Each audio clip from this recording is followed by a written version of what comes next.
Voz Deportiva, verdad, pasión y fútbol. Tú escuchas Voz Deportiva.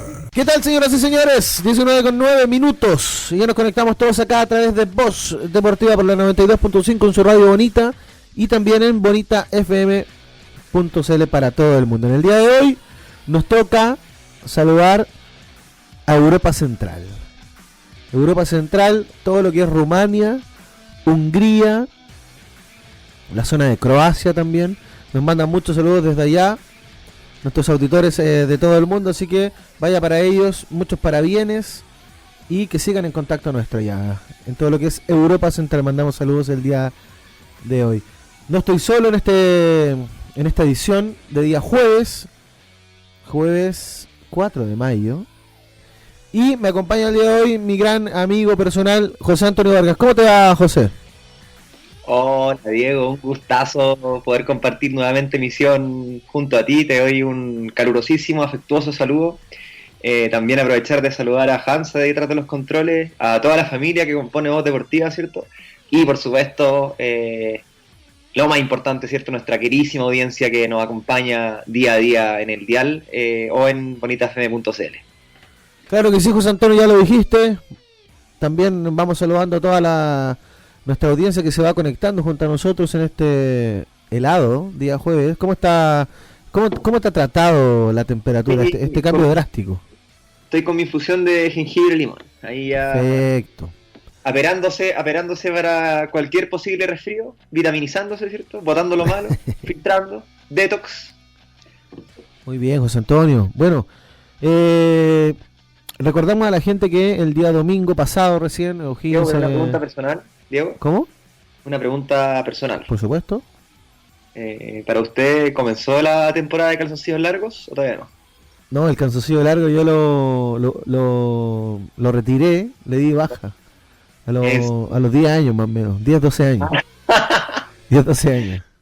No, ahora, mira, lo que yo respecta, cuando uno ya va cumpliendo más años, también va adquiriendo más experiencia de cómo afrontar el frío. Y hoy yo te diría que mi clave está en tener los pies calientes. En tener los pies abrigados. Yo tengo los pies helados y ahí me muero. Claro, un buen calzado y un doble calcetín. Sí, un buen calzado contra el agua, un poquito más grueso y con eso uno anda pero tiki-taka. O sea, por lo menos ahí mi termostato se regula muy bien. Pero no quita el hecho de que haga frío. Hay un dicho, Diego, que dice: no hay días fríos, hay vestimenta inadecuada.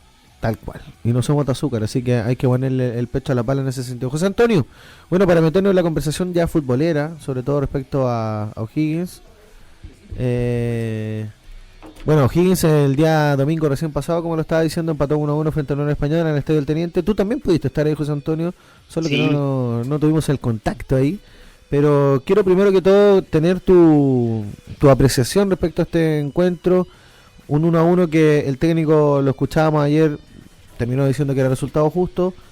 Y más allá de eso, ¿cuál es tu emotividad respecto a este partido?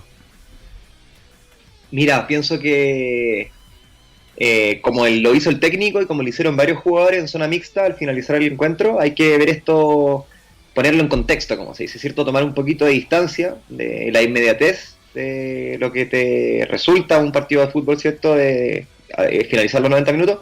Hay que tomar un poquito de distancia, hay que poner las cosas en contexto. Y yo me quedo con la visión de los 7 puntos de los últimos 9. Porque si uno se queda con que fue un empate, si uno se queda con que hace 3 meses, ¿cierto?, que no se logra ganar de local desde aquel partido con Colo-Colo, da para dar una lectura del vaso medio lleno, ¿cierto? O sea, del vaso medio vacío. Pero si uno pone las cosas en contexto, ¿cierto?, ve que desde los últimos 9 puntos se han logrado 7, que se ha mejorado bastante el funcionamiento del equipo, principalmente en lo defensivo. Da para esperanzarse. Yo siento que O'Higgins, el partido con Unión Española, lo comienza mejor el equipo hispano. El equipo hispano plantea sus términos desde el primer minuto, con un juego muy intenso, un juego muy efectivo, ¿cierto? De máximo 3 toques, donde los jugadores de Unión se manejaban muy bien desde lo táctico, en cuanto a que manejaban el balón con mucho criterio, ¿cierto? quitándole la pelota a O'Higgins. Los primeros por lo menos 15-20 minutos fueron así. O'Higgins no tuvo la pelota, no pudo asociarse para llegar al arco, y Unión de a poquito fue construyendo en base a eso.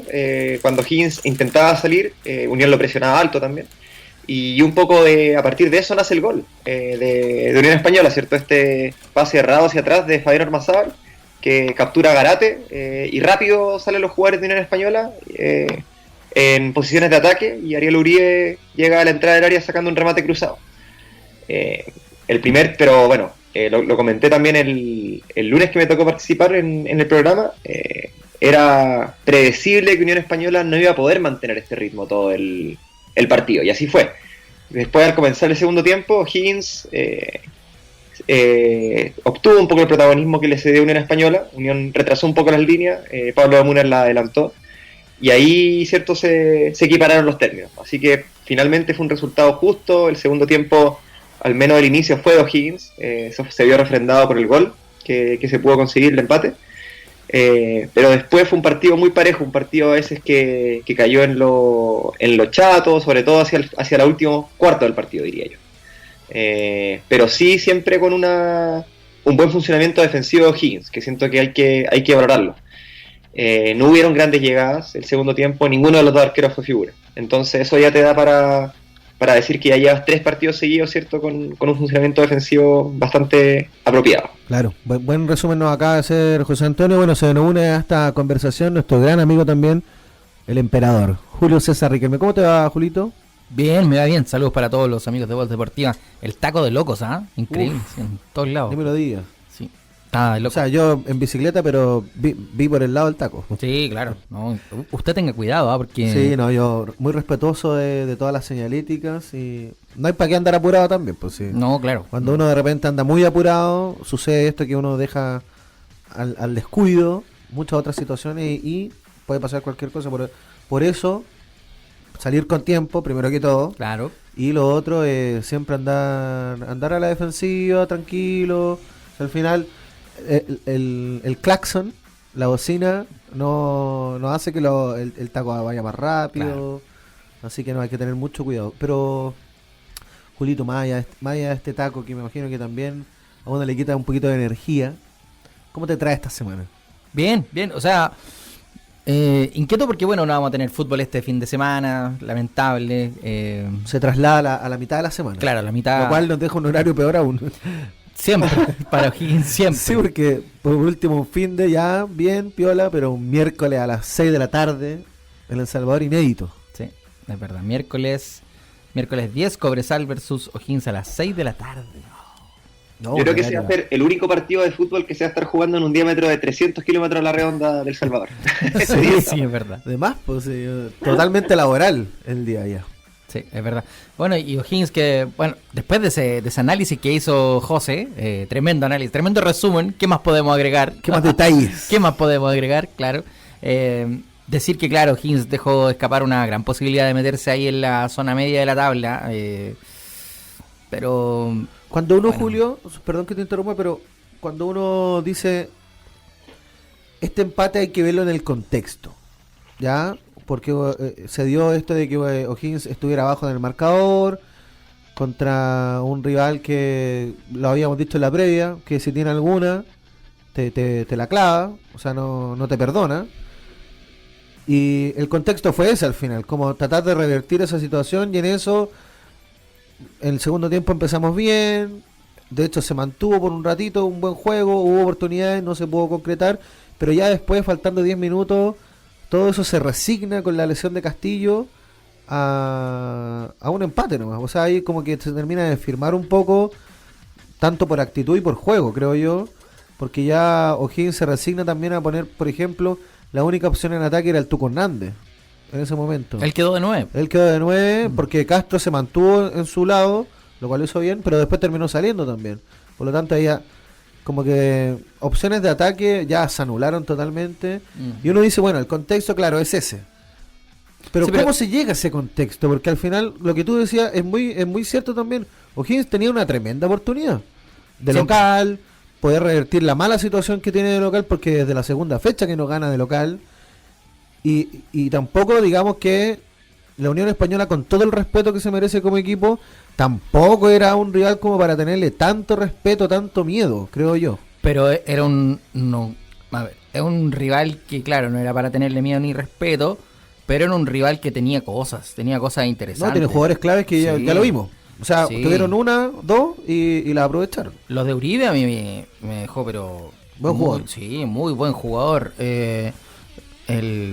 Garate siempre es un jugador que es de preocupar, así que no es de dejarlo solo. Porque Goleador no- del campeonato. Claro, no es de estos delanteros que tú decís, bueno, se marcan solos porque, claro, tienen una posibilidad y la amarran. No, Garate es un futbolista que además siempre se las ingenia para estar desubicado o fuera de marca. Siempre se las ingenia para estar solo.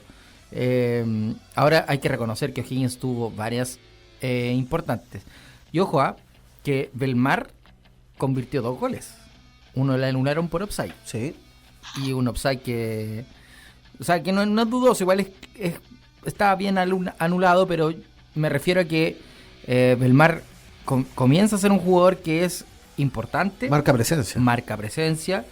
Y que yo creo que donde lo miran como un canterano, quizás no le llama mucho la preocupación. Claro.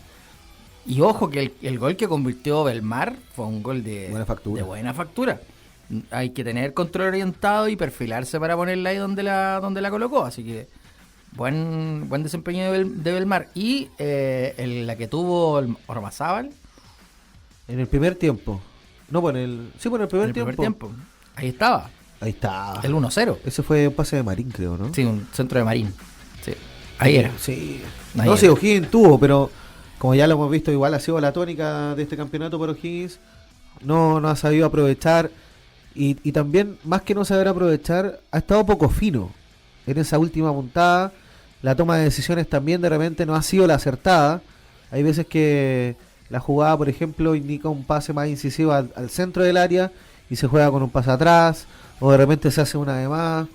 Entonces, claro, son errores que nos ha costado caro, y en este caso, bueno, se llega al empate por mérito propio Higgins, pero lamentablemente nos quedamos ahí en esa parte, en el empate, y al final se nos escapa un triunfo, que es lo que la sensación yo creo que más amargura deja. Sin embargo, está el punto que toca José Antonio, y que también tocó Brian Torrealba, Ajá. en la zona mixta, que de los últimos 9 se sacaron 7.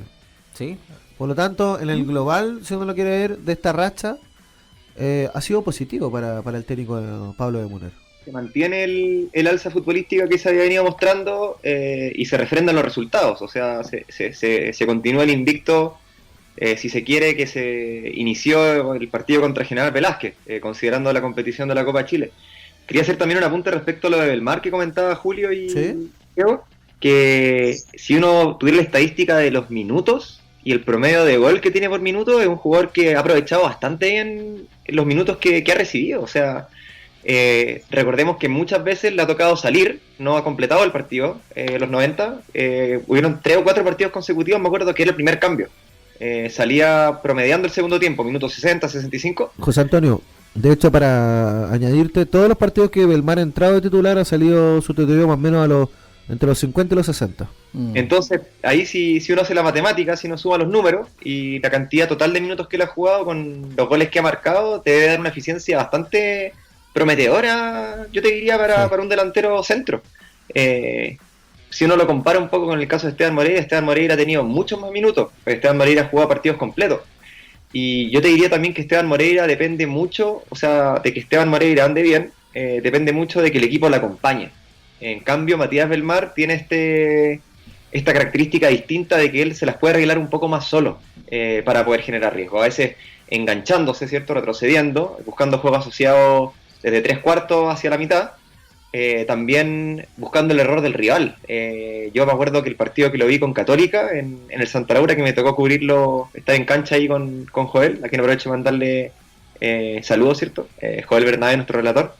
Lo que hacía Belmar es que iba constantemente a chocar con los defensas rivales. Entonces, como decía Diego, marca presencia y también incita al error.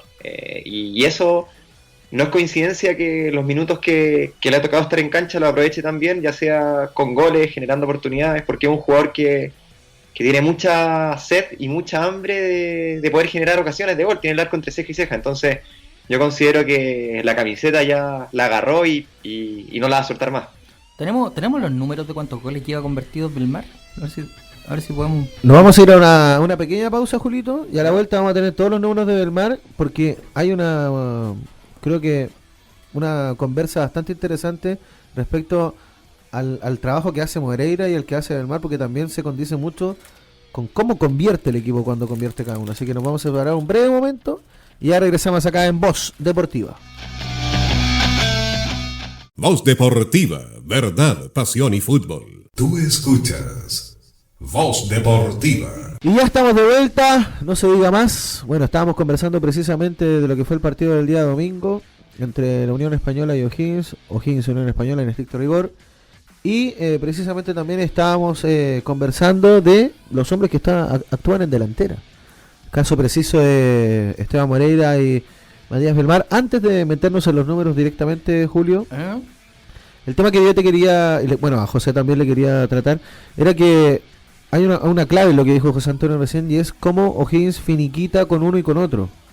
Porque, por ejemplo, vimos el día domingo este gol de Belmar, donde hay un pase filtrado de Camilo Moya, Que es muy bueno el pase. que es muy bueno, y donde Matías Belmar se la arregla él solo. Al final él se transforma en el líder del ataque y termina concretando este gol. Y los goles que hace Moreira tienen que ver más con volumen ofensivo. Tienen que ver más con que O'Higgins llega pisando el área con 4 o 5 jugadores, con un desborde a línea de fondo, y ahí se termina de concretar. No sé hasta qué punto O'Higgins intenta con uno y con el otro, pero por lapsos del partido, y lo vimos sobre todo el primer tiempo contra la Unión Española, se intentó mucho el pelotazo. Uno veía a Diego González intentando filtrar pelotas por arriba, pero que no tenía muy buen destino, transformándose así en un equipo largo. Obviamente Belmar se desenvuelve de mejor manera en un partido así, pero al final no termina siendo efectivo esto en el juego. ¿Será que O'Higgins juega de alguna manera así a pelotazo largo buscando por ejemplo a Moreira y no lo hace con Belmar cuando debería ser al revés un poco? Porque al final los datos están indicando de que cuando O'Higgins llega con volumen al área, Moreira es el que tiene más chance. En cambio, cuando hay que desarticular a la defensa rival en movimiento rápido, es Belmar el más incisivo ahí. Sí, es como, no sé, se me imagina haciendo el símil como una dupla Sasá, una cosa así, donde Zamorano era el que finiquitaba el juego con volumen, y Salas era el que se las arreglaba para sacarse a uno o dos de encima y terminar rematando, o esperar el centro al segundo palo. De hecho, Belmar, hay un gol que le hace a General Velázquez, que es por Copa Chile, que es muy similar al que hizo el domingo. Eso fue de Moreira. ¿Moreira? Sí, pero Ya. también llega en volumen, porque de hecho esa pelota se la amortigua a Belmar, casi en el área. Se la amortigua de pecho, y ahí Moreira la clava, pero a la entradita del área, pero también estaba con mucho volumen O'Higgins ahí. Ya, ok. ¿Tendré los datos por ahí o no? Voy con los datitos. Yo recuerdo, Diego, para complementarte ahí y darte un poco de oxígeno mientras busca ahí Sí, minuciosamente, sí. ¿cierto? En la enciclopedia, los anales de las estadísticas de fútbol chileno, los goles de Belmar. Estoy de acuerdo, o sea, la función de Moreira en este equipo es más de 9. Y de hecho, no sé si les pasa a ustedes, pero a mí, cuando veo a Moreira recibir el balón y descargar rápido, yo me da gusto, porque ese es el trabajo que tiene que hacer Moreira. O sea, así lo tienen que buscar, ¿cierto? Buscarlo, ¿cierto? Con pelotazo, a veces pelotas filtradas, y que él la controle y descargue hacia la orilla, ¿cierto? Como para darle ese tiempo extra al equipo, esa pausa, ¿cierto? Para poder acumular justamente volumen. De hecho, yo creo que el referente de Esteban Moreira podría ser Pablo Calandria, porque recuerdan, Pablo Calandria, Claro. uno de sus grandes atributos que tenía como centrodelantero era eso, y era muy simple. O sea, si Pablo Calandria no era un jugador táctico, o sea, desde lo técnico exquisito, ni mucho menos, pero el No era de trabajo pasarse táctico, jugadores, no era de buen dribbling.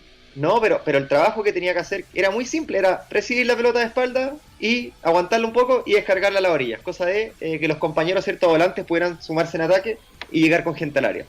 Y ese trabajo lo hacía muy bien, entonces yo creo que Moreira tiene un muy buen socio en Belmar en ese sentido, porque como bien dijo Julio, y para qué el mejor ejemplo posible no podría haber dado con la dupla Sasa. Son delanteros de características diferentes y eso es bueno porque quiere decir que pueden jugar los dos, complementarse. Y Moreira tiene que jugar cierto como referencia de área, por el porte que tiene, por la fuerza. Y tiene que ser más, yo creo que una crítica constructiva, si se quiere, que se le podría hacer a Moreira, es ser más simple, jugar más simple, jugar más simple, jugar más simple. Y en la medida en que él juegue más simple, vamos a llegar con más volumen y se le va a abrir el arco. Claro que sí, mira, tengo los números de Belmar y de Moreira. En este campeonato, Julito, Matías Belmar, vamos a comenzar con él, el número 19, tiene 8 partidos jugados y suma 4 goles. Goles que fueron marcados en la primera fecha contra Magallanes, en la segunda fecha marcó 2 goles contra Colo-Colo y en último en esta fecha número 12 ante la Unión Española, registra 0 asistencias. Mientras que Esteban Moreira tiene 11 partidos jugados. Ya. Tiene 3 más y tiene solamente 2 goles, 0 asistencias. ¿Me repiten los datos de Belmar? De Belmar, 8 partidos jugados, 4 goles. Belmar tiene más goles que los jugadores, que los delanteros de Colo-Colo.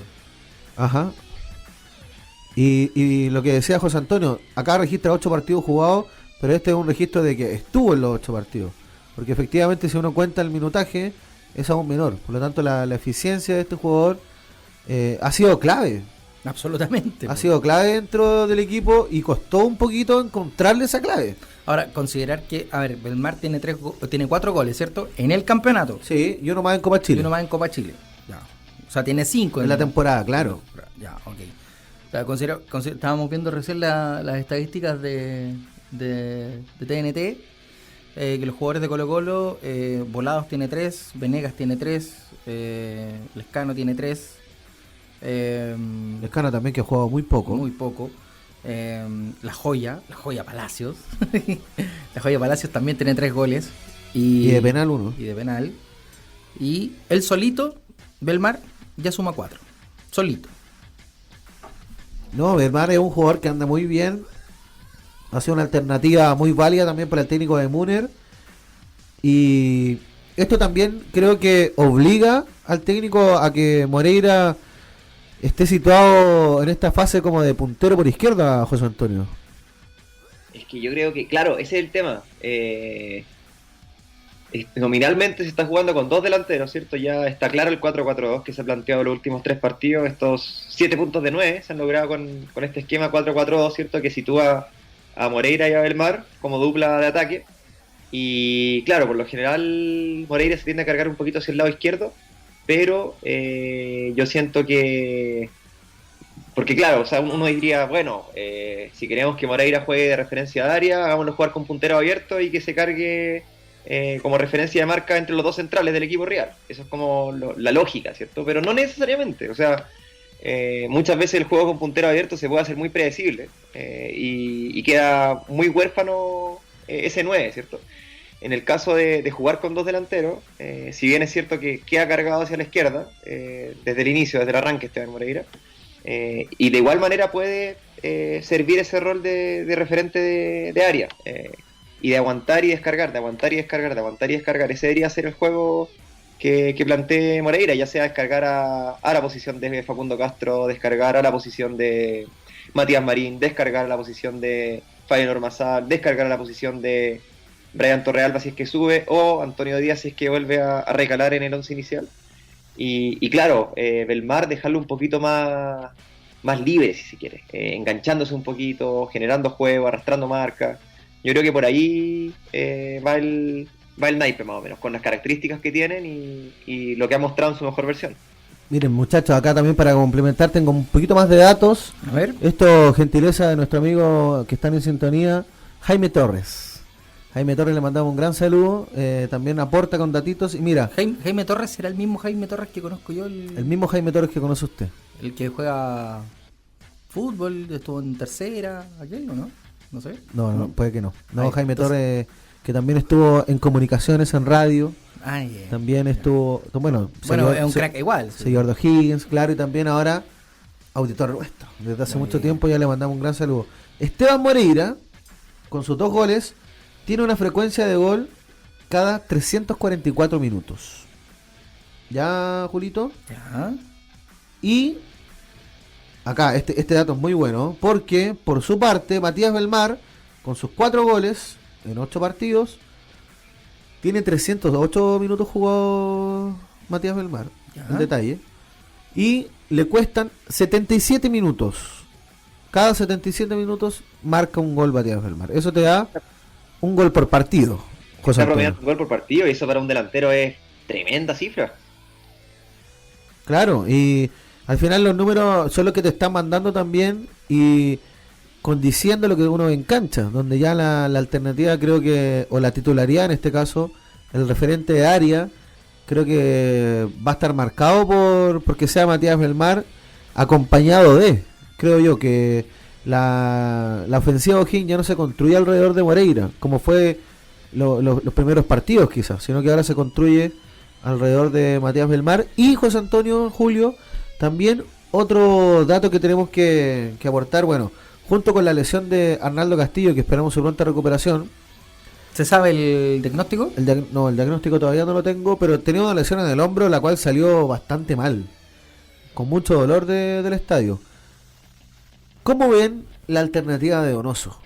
No me la digan todavía, ya, porque nos vamos a ir a otra pausa y a la vuelta vamos a ir con este temita de Matías Donoso. Voz Deportiva, verdad, pasión y fútbol. Tú escuchas Voz Deportiva. Bueno, ya estamos de vuelta acá en Voz Deportiva. Planteamos la pregunta a José Antonio antes de la pausa. ¿Cómo ves la inclusión? Bueno, esperamos que la inclusión de Matías Donoso para darle una nueva alternativa también a este ataque que precisamente Matías Donoso es un conocedor de las tierras norteñas de allá de la tercera región en El Salvador. ¿Qué te parece o qué te parecería la posible inclusión de un jugador como Matías Donoso, José Antonio? Matías Donoso, que fue campeón con Cobresal el año 2015. Fue uno de los autores del milagro del norte. Así nomás. Mira, yo Donoso, con el nivel que está mostrando el Mar, lo vería como una alternativa tal vez para Moreira, para suplir esa posición que le estaba comentando antes del corte de referente de área, de 9 clásicos, si se quiere, tal vez un poquito más estacionado entre los 2 centrales del equipo rival.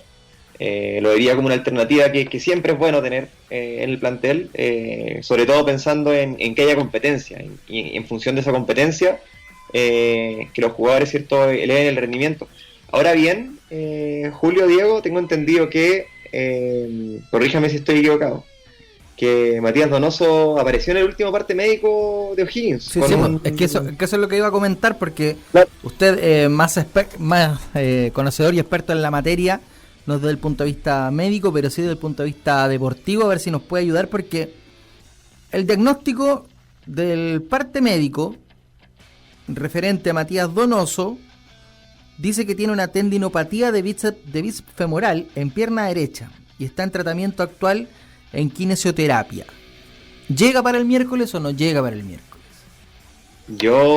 Ese parte médico salió esta semana. Salió el fin de semana, previo al partido. Esto es el sábado 29 de abril del 2023.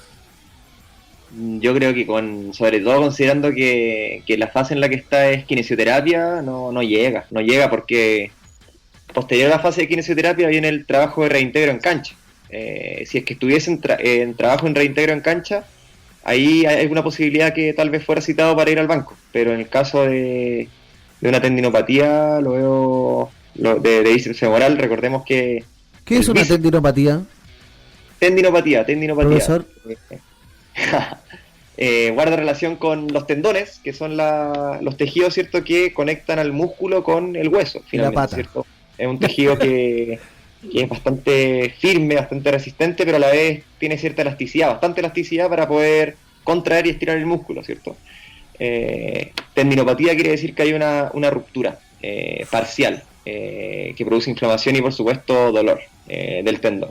Esa ruptura, por supuesto, en el caso de Matías Donoso, si es que no requiere cirugía, debe ser de carácter bastante leve, o sea, algún sector del tendón, ¿cierto? Ya sea el sector que está más próximo al hueso o el sector que está más próximo al músculo, en este caso el bíceps femoral, el isquiotibial, así que ese tendón, ¿cierto?, tiene algún tipo de daño de inflamación. Isquiotibial, recordemos que es el músculo que está en la parte posterior, trasera del muslo, ¿cierto?, que nos permite flexionar nuestra rodilla, es decir, llevar el talón al glúteo. Ese es el músculo que tiene trastocado Matías Donoso. Yo veo difícil que llegue al partido, no me la jugaría porque no va a ser citado. Es un músculo grande además, pues. Sí, exactamente. O sea, y es un músculo que es bastante relevante para la práctica del fútbol, porque para chutear una pelota, ¿qué es lo que uno hace? Flexionar y extender la rodilla, básicamente. Entonces, por lo mismo, siempre el isquiotibial, ¿cierto?, y el cuádriceps son músculos que suelen, por desbalances, por musculares muchas veces, porque pasa que a veces hay un jugador que tiene muy desarrollado, por ejemplo, su cuádriceps, y no tan así la parte posterior del muslo, que es el isquiotibial, y por estos desbalances a veces o sobrecargas se pueden dar estas lesiones. También hay un músculo que muchas veces queda un poco fuera de la ecuación, que es el glúteo, que también estos tres son los grandes grupos musculares de la pierna, el cuádriceps, el isquiotibial y el glúteo. Glúteo mayor, glúteo menor. Y el isquiotibial trabaja de manera sinérgica con el glúteo, porque los dos son músculos, por así decirlo, adyacentes, que tienen una función en común, que es que extienden la cadera. O sea, por ejemplo, cada vez que usted está sentado y se pone de pie, ¿cierto?, y su tobillo, su rodilla y su cadera quedan alineadas en una línea recta, ahí usted extiende la cadera. Y el glúteo con el isquiotibial comparten esa labor. Entonces, muchas veces estas lesiones en el isquiotibial también es por desbalance muscular del glúteo, ya sea por falta de fuerza o ya sea por predominancia de fuerza de otro grupo muscular. Entonces es un tema que queda para hablar para largo y que es muy importante desde el punto de vista de la preparación física, que los jugadores mantengan estos tres grupos musculares balanceados, digamos, en cuanto a su desarrollo muscular: el cuádriceps, el isquiotibial y el glúteo. El glúteo no solamente con su función extensora de cadera, ¿cierto?, que es si uno está acostado también llevar la cadera hacia arriba, o si uno está sentado ponerse en la vertical, sino que también en la estabilización. ¿Qué significa estabilizar? Que un grupo muscular estabilice, ¿cierto? Hace que, si bien es cierto, por ejemplo, cuando uno chutea una pelota de fútbol, ¿cierto?, uno está apoyado solamente en un pie, que es el pie de apoyo, ¿cierto? Si uno es derecho, el pie de apoyo y el pie izquierdo. Y eso genera una base de sustentación inestable. ¿Y qué es lo que a uno le permite? Mantener las articulaciones, ¿cierto?, en su posición adecuada, poder generar fuerza, poder estirar y contraer el músculo de manera rápida para chutear el balón, que haya estabilidad en la articulación. Y esa estabilidad en la articulación de la cadera nace a partir del trabajo del glúteo. Entonces ahí todo siempre se dice que el ser humano trabaja en cadenas musculares. Siempre el trabajo que hace un músculo, por ejemplo, el isquiotibial en este caso, al llevar la rodilla, al flexionarla, al llevar el talón hacia atrás para chutear el balón, está en directa sincronía con el glúteo, con el cuádriceps que se estira. Entonces es un sistema de poleas donde todo tiene que estar aceitado, todo tiene que estar bien capacitado, digamos, bien entrenado, para que así no se produzcan estas lesiones.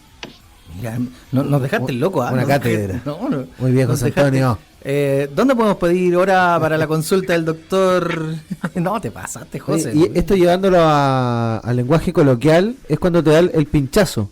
Ese pinchazo que te deja como medio cojo. Fíjate que no tanto, porque el pinchazo por lo general es una contractura, un desgarro, cuando ocurre en el músculo como tal. Esto es una tendinopatía, esto es donde el músculo se conecta con el hueso, ya sea con la cadera o ya sea con la articulación de la rodilla, ¿se entiende? O sea, podría caminar perfectamente bien. Claro, o sea, el dolor no se siente como tal en el músculo, sino que es probablemente al realizar los movimientos que hace la cadera, que te comentaba, que es la extensión, cuando uno se pone de pie, cuando te pones de pie de estar sentado, ¿cierto? Y tu cadera, ¿cierto?, hace esa posición de extensión, ¿cierto?, porque queda en línea con tu rodilla y tu tobillo. Uy, o sea, vamos retirando los bichos, a ver si se puede llegar Ahora nos vamos a referir. Yo lo veo difícil que llegue, por el hecho que está en el mismo parte médico lo dice, que está en kinesioterapia. No está en reintegro en cancha y yo creo que desde un punto de vista de la táctica del equipo, por lo general se le da continuidad a los jugadores que han venido sumando minutos. Entonces, exponerlo, ¿cierto? Recién volviendo a una lesión. Sería muy arriesgado. ¿Posibilidad de jugar infiltrado con este tipo de lesión?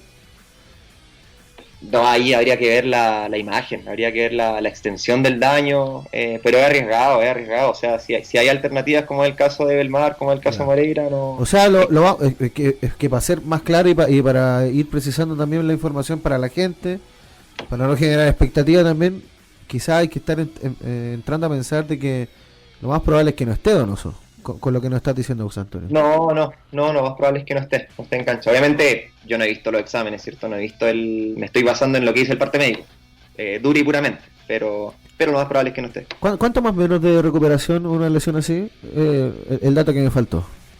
Es que depende, Diego, puede ser porque la tendinopatía, esa discontinuidad en el tejido del tendón, esa ruptura puede ser de unas poquitas, de un sector muy pequeñito, o puede ser ya extensivo. Un área mayor.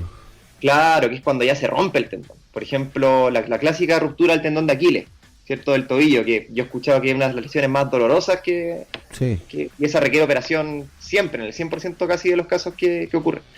Entonces, como es tan amplio el espectro de la gravedad posible de la lesión, yo no he visto el examen, no sé, no sería responsable tampoco decir... José Antonio, pero por lo menos 3 semanas, un mes. José Antonio, desde mi ignorancia también te quería preguntar, cuando ocurren este tipo de rupturas o de desgaste en el tendón o en el tejido blando, ¿cómo es la vuelta? Luego de la recuperación, el tejido más o menos vuelve a su naturalidad o va dejando una huella, una cicatriz. Es una muy buena pregunta, Diego, porque fíjate que si uno ve el color del músculo del tendón son diferentes. El músculo es rojo, por lo general, mientras que el tendón es más blanquecino. ¿Y eso qué te dice? Te dice que el músculo está permanentemente más irrigado de sangre. Y al estar permanentemente más irrigado de sangre el músculo, también su recuperación es más rápida, ¿ya? Por todo este tema de que la sangre, ¿cierto?, transporta al lugar de la lesión los elementos necesarios para su recuperación. En cambio, el tendón, al ser un tejido que tiene menos irrigación sanguínea, por la función que tiene, que es más estructural que funcional, si se quiere, tarda un poquito más su recuperación. Perfecto. Sí, bueno... Esto todo lo hacemos en pos también de informar a nuestra audiencia en detalle de la situación de lo que pasa en nuestros jugadores. Y qué bueno, José Antonio, también que nos hayamos conectado el día de hoy, porque esto nos saca una duda, bueno, obviamente nos mete otra, pero sí, obviamente uno entiende lo que está pasando con Matías Donoso y el por qué quizás la posibilidad de que no estemos, que ahora lo vemos con mucha más claridad y parece que definitivamente ya no llega. Difícil que llegue, y no, difícil, yo lo descartaría, de plano. Oye, José, ¿esta lesión está como antes de la contractura o antes del desgarro, una cosa así? Es que no necesariamente, porque son tejidos distintos. El tendón del músculo. El tendón es el tejido que te conecta el músculo al hueso, y el músculo ya es la estructura que se contrae, que se estira y que genera la fuerza, como tal. ¿Una ruptura de tendón podría ser?